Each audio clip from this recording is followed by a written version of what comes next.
Hello, friend. Carm Capriotto, episode 501 of Remarkable Results Radio. Boy, that's got a cool ring to it. 501, huh? I had the pleasure to interview John Burkhauser and Barry Hoyland to discuss an important survey these two companies commissioned. It was Bolt-On Technologies and the Professional Tool and Equipment News. You know them as P10. We share some very important information, results from the survey that you need to know. Right now, most of the people that responded to this are the ones that have gone through all the changes. Yeah. Because most of the changes have occurred in the last 30 years and plus. Going from carbs to fuel injection, the electronics that are all coming, going to cars with no computers to cars with more computers than you can shake a stick at.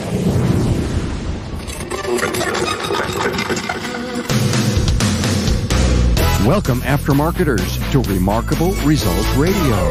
Listen to learn just one thing from today's episode on your journey to remarkable results.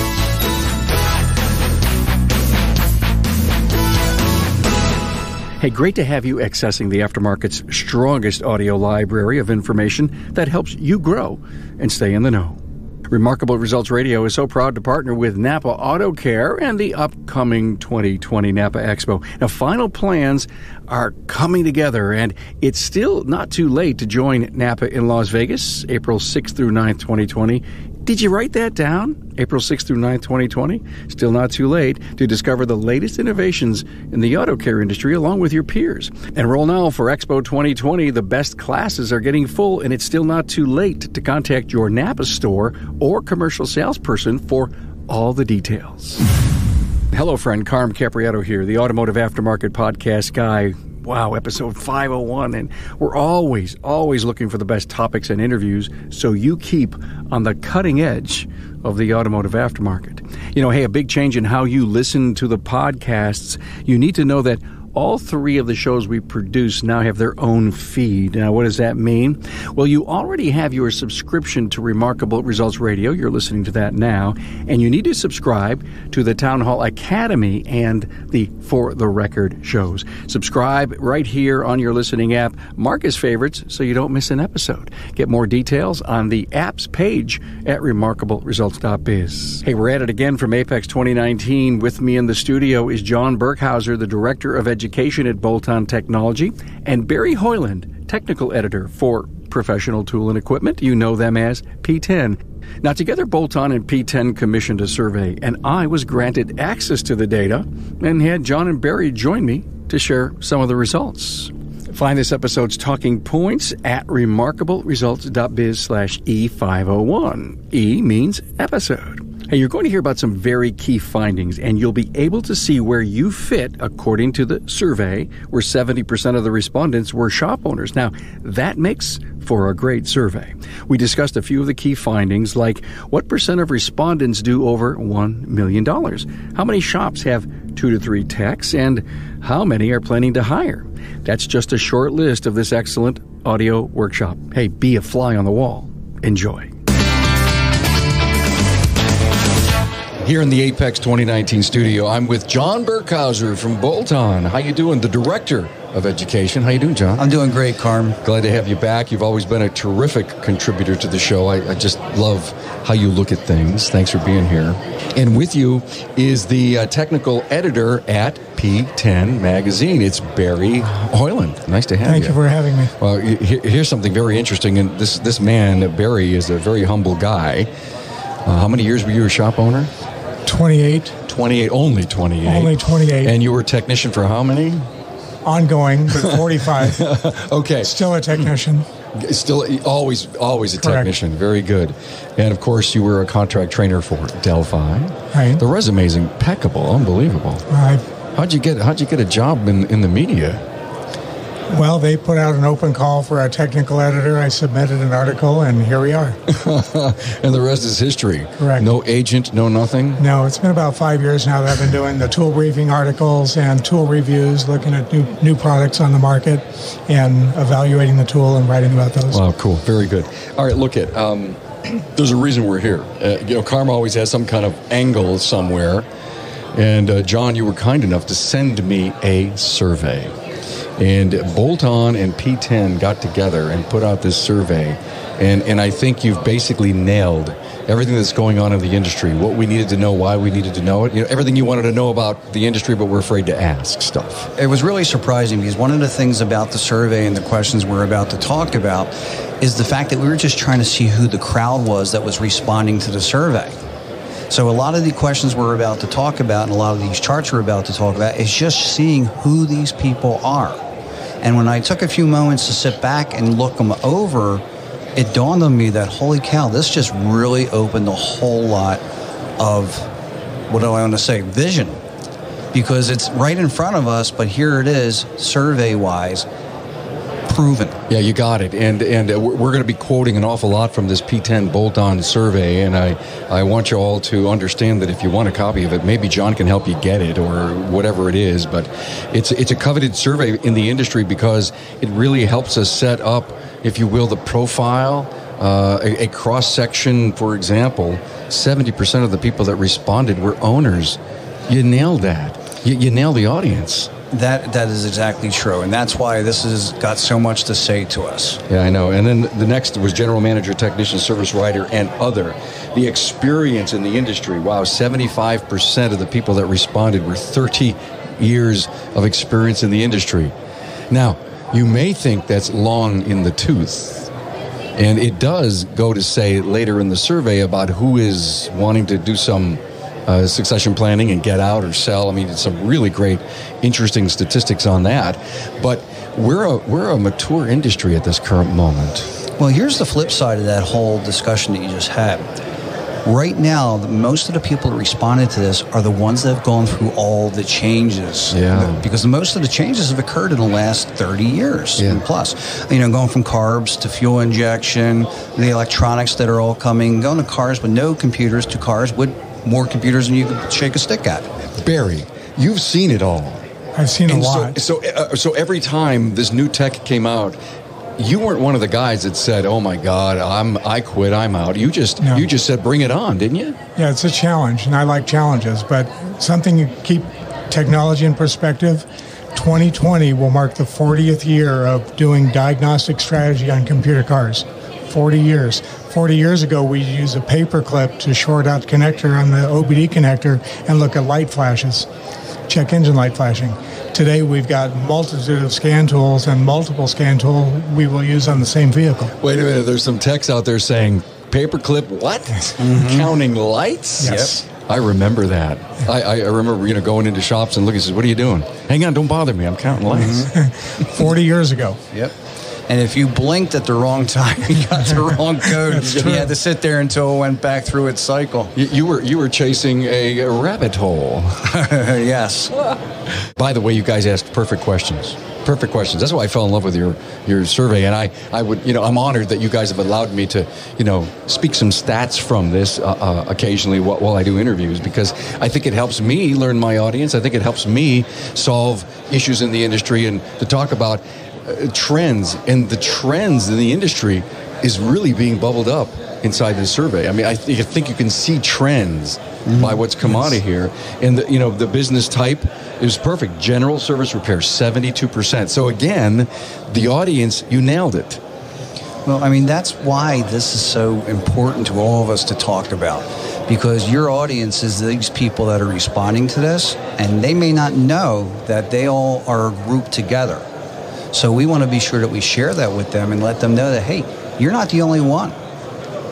Historically, a lot of surveys have been, the top tier shops. So you don't really get a good perspective of the entire industry. And this survey that John did here was encompassing all aspects of the market rather than the top tier that are doing things right. So top tier, profit, sales, interesting, right? Because we all like to say, I'm a mover and a shaker, and how many people have said, Carm, I know you know that guy down the road who does $1 million, but he's in debt.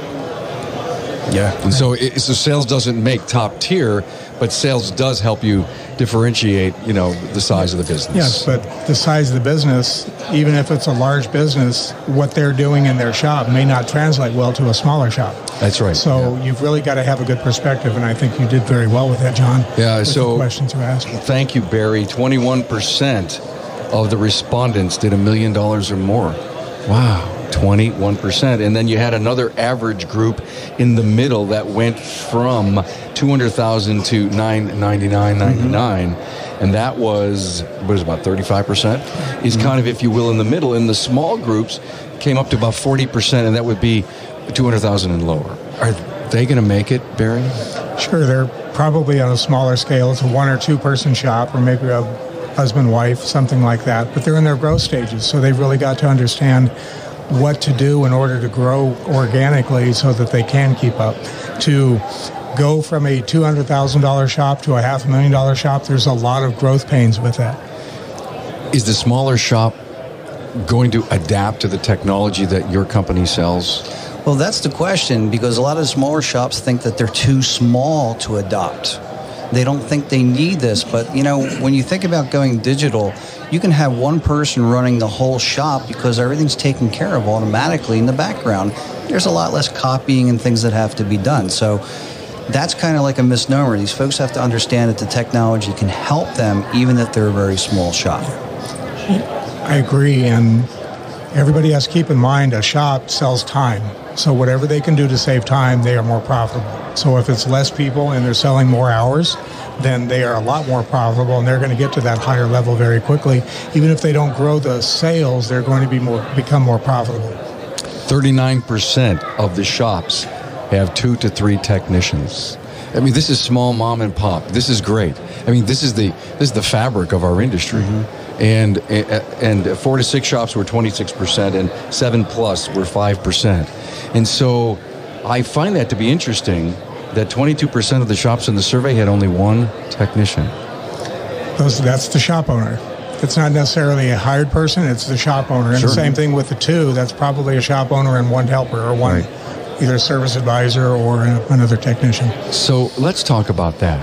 You said something fabulous, Barry, just a minute ago, and that they're on their way upward. They're on the trek. How many of them are on the downward slide? We don't know that.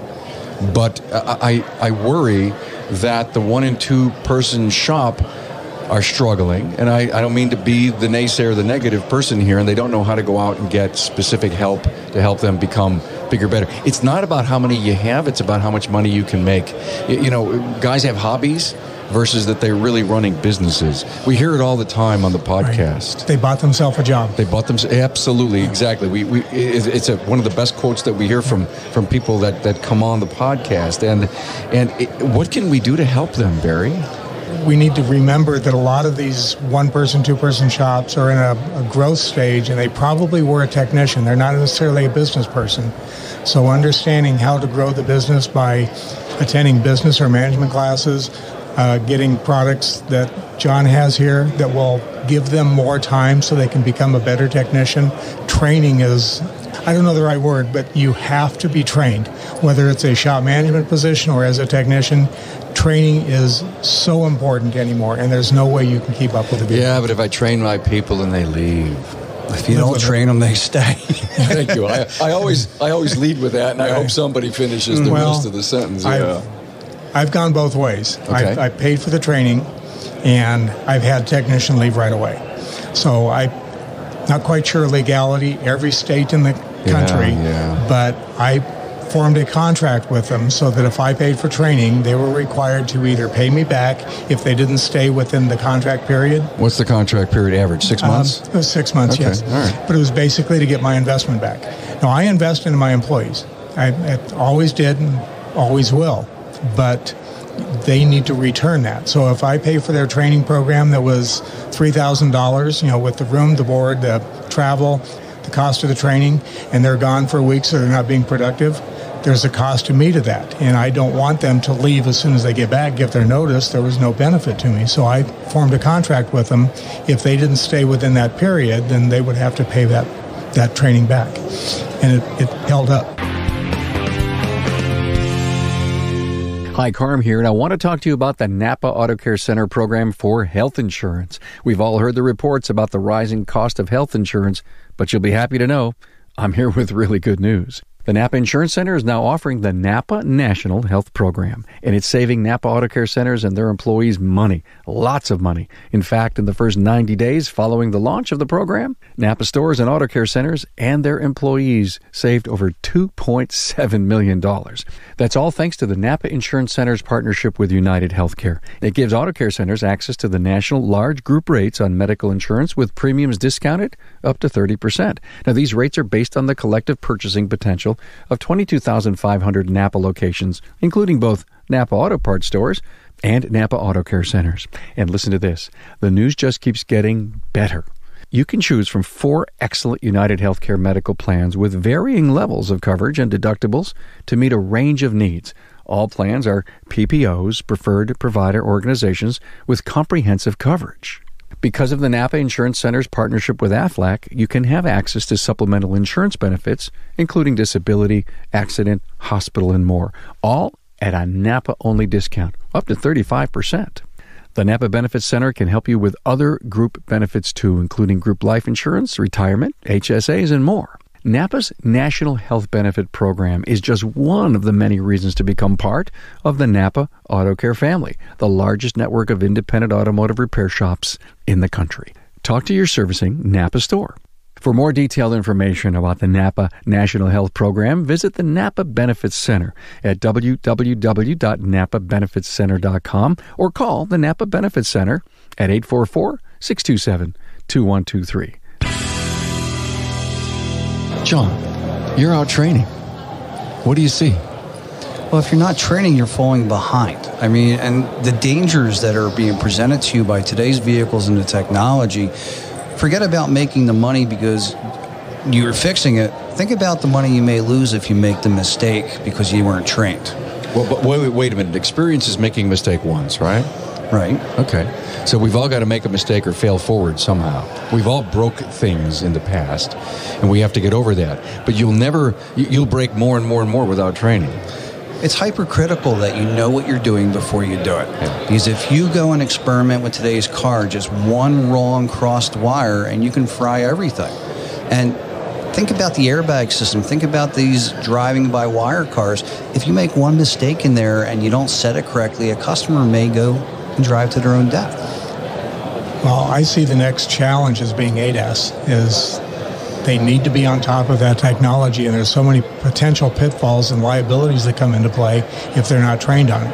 I'm quote-unquote retired, not as a working technician all the time anymore. I still spend 80 hours a year in training, and that's not enough.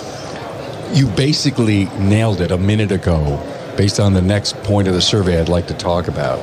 And you talked about owner accomplishments. This was a fabulous slide that I loved. And let me just cover it. I opened an auto repair shop that does good work and provides for my family. 62% of the respondents said that. 38% of the respondents said built a sustainable business that will continue when I'm gone. Wow. Big, powerful, succession planning. You could tell, training, get it, leadership. 29% said, I bought a job, keeps me active, and it pays the bills. You hit that. You nailed that. So that's 29% of the respondents. It's a very high number. It is. So what do we... So if they're listening, and I know you are, if you're happy, then fine. Stay there. That's exactly what you want. But don't pull the rest of the industry down with a lower labor rate. We'd love you to get the labor rate up. We'd love you to become technically... I mean, you know what? You could be just as good as... We preach training. We preach leadership. We preach technology, your product. You can be a small, I got a hobby, and still have DVI. You can have all of that stuff. You can act big, but still be small.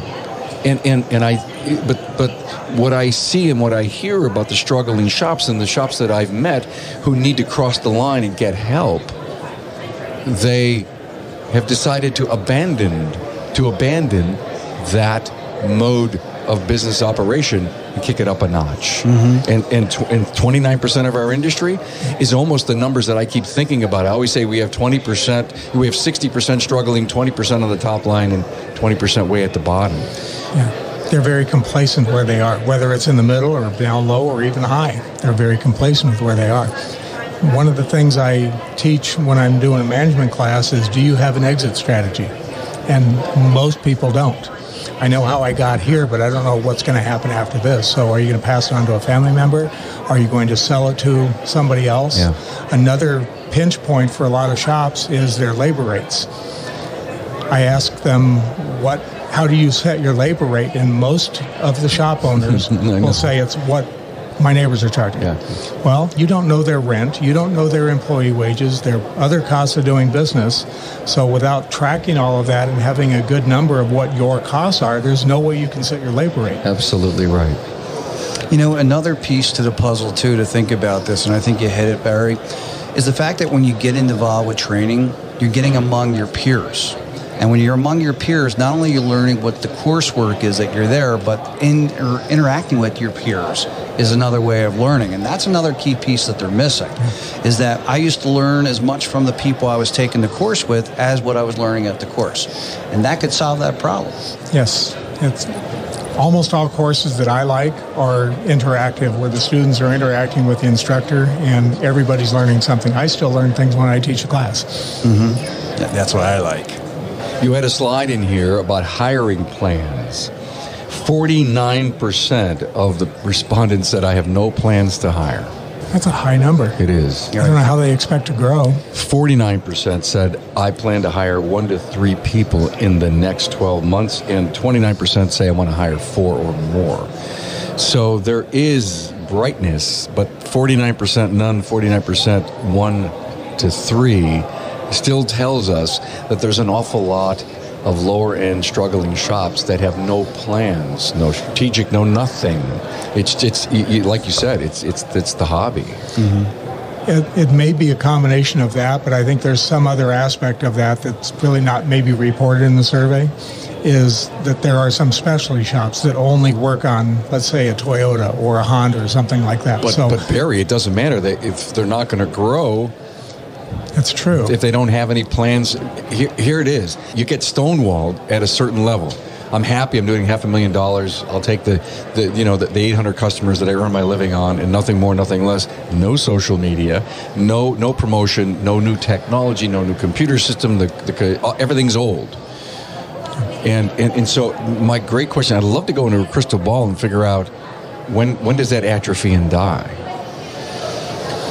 Well, I think, we need a crystal ball. Thank you. There you go. But here's the other point to think about, and I think you actually already said something along these lines. Many of these people got into business because they wanted to do it. They didn't get into business because they were business people. They were people that fixed cars. Yeah.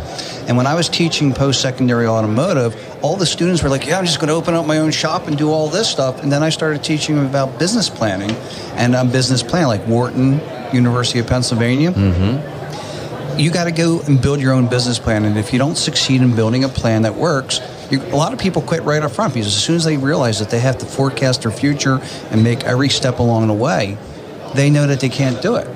And there's people in business that have done it without ever completing a business plan. And I think that's one of the reasons why we have these people stuck in the mud. Yeah. We don't have enough time on the podcast to go through the entire survey, but I'll tell you, it's fascinating to look at this. And even if you were a service professional and you looked at this, you could kind of put where your strategic plan is, where the position that you are in your life and in your business, and look at the stuff and say, I'm in or I'm out, I'm behind the 8 ball, I'm ahead of it. One of the interesting slides, pointers, was training interest. And they talked about customer service communication. 53% had a huge interest in customer service communication. I mean, isn't that what it's all about? I'm glad to see that, frankly. Mm-hmm. I mean, as much as we need technical training, if you don't have the sale, you can't afford the tech. Well, a lot of the technicians that are in the shop, maybe they're physically unable to go or they're just tired of working on cars or whatever, they're moving or transitioning into the service advisor aspect, and they just don't know how to talk to a customer. That's right. They speak car. Yeah. It's, you've got to turn a customer into a client, and then you've got to react to the client and communicate with them all the time so they know what's going on. Then you've got different aspects of the client, of who they are. Is it somebody that's in their 60s, 70s that has been a shop or been your client for many, many years? or is it a millennial that you're trying to reach with social media? And to be quite honest, very, very few shops do that well. I have to agree with Barry on that because, for example, I taught post-secondary for a number of years, and when we used to bring in new instructors, one of the things that we tried to get these guys to do that were fixing cars and very successfully doing that all their life, they didn't know how to translate what they did to teach a student. And that is key right there. I mean, if they can't teach something that they did every day in and out, and they fixed it and they never thought about it, how can you communicate to a customer why they need to replace something? Right. And it even goes a little bit beyond that with how do you communicate what you're doing and the value of what you're doing. Like I use in my training classes I do, how often you use the 4-letter F word in your shop. And some places, like I was in Utah, and every shop owner there was, we never use that. I said, you never use the word free? That's a 4-letter F word. You need to explain the value of what that is. If your client doesn't understand what you're giving them for free, then there's no value to it. So you have to explain that and be able to communicate to the customer the value of you. So you've got a labor rate that you're doing the same as your neighbor, and you're giving things away free. By the way, great story. The connection to Utah, I love that. The 4-letter F word, boy, can I use that? Sure. It is really, really good. Let's just dive into the top 5 training interests. Besides the customer service communication, which is very profound, it's at 53%, and then 53% said establishing effective labor rates. That's yes. Like whoa. And then next was generating repeat business. That's a whoa. Mm-hmm. And then shop time management, and then team building. I love to see that team building in the top 5. Well, it's extremely interesting to me because I was just contacted to provide some management training, and every one of those subjects is on the wish list. Wow. No technical. They wanted all management classes. Wow, see. And that is the next frontier. And that is what the CEOs of our service professionals out there, I don't care if you call yourself president, CEO, or the chief cook and bottle washer, that's what's necessary. And then on top of that, we've got to integrate new technology, whether it's a telematics device or an onboard or a digital inspection or social media. We've got to be able to integrate those components into the shop, into an overall format too. Absolutely. Okay. Hey guys, it was great having you here. I know we didn't do justice to the value of this survey. It is comprehensive. It is huge. There's so much good stuff to read in there, but I appreciate you coming in and letting us highlight this. I know it's at the end of the day. It's at long into the day. You guys are probably exhausted here. The show's about ready to close up in 15 minutes. But you're in the T&E, the tool and equipment business.